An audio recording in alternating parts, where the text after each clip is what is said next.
For more on Pakistan's attempts to overcome the Taliban, we're joined here once again by Ahmad Kamal. He's a former ambassador to the United Nations from Pakistan. Ambassador, good to have you back. A pleasure.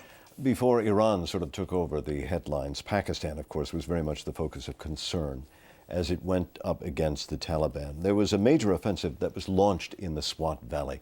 Bring us up to date. Where does that stand and how well has it done? Well, it was a textbook operation because it was handleable.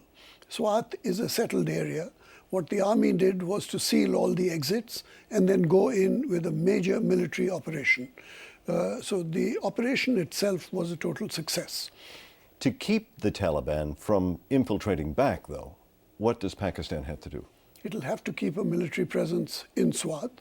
Not a large military presence, but a significant military presence. And then as a result of this fighting, it was estimated that you had 2 million or more people that had to flee, that went into refugee camps. There was dissatisfaction on the part of many of them. They were unhappy about the plight they found themselves in. I think that's an understatement. There was very deep discontent because the government embarked on a military operation without preparing for the refugee consequences of that operation. And 2.5 million innocent civilians had to move down into camps with no food, with no water, no facilities. And so that created a major problem of which the consequences will continue for several years to come. Because now they leave the camps, they go back home, what will they find?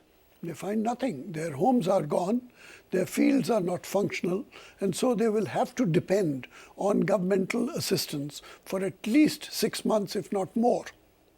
And now also the Pakistani military has opened up a new front, and this is in South Waziristan. What do we know about that? Well, it's linked, because if you hit the Taliban in one area, they withdraw and fight elsewhere, which is what they've done.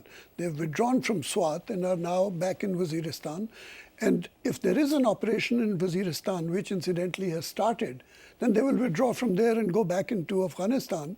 And if they continue to be hit there, they will ultimately emigrate to Somalia, which is what is also happening. Well, what must Pakistan do to make this successful in South Waziristan? It has to be a military operation, and it has to be done seriously with solid deployment. And solid deployment means coming to some degree of understanding on the Eastern Front between Pakistan and India. Which would allow troops to be freed from that border to then be used in the operation against the Taliban in South Waziristan. It would have to be a major redeployment of Pakistan army.